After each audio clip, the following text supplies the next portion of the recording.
सोमबारे औँसी रहेको छ सज्जनबिन, अति नै पुण्य दिन रहेको छ, अति नै शुभकारक दिन रहेको छ, अति नै अनन्त गुणा फल मिल्ने दिन रहेको छ।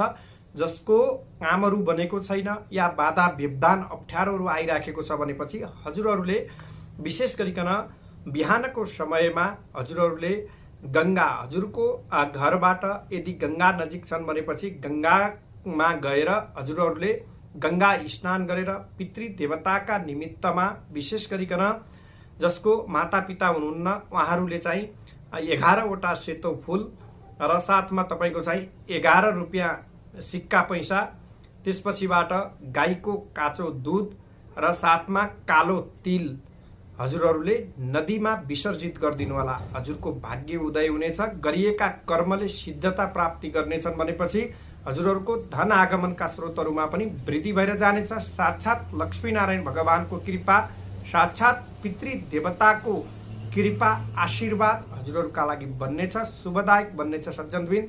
हजुरहरूले सोमबारे औँसीलाई एकदमै महत्त्वपूर्ण मानिन्छ।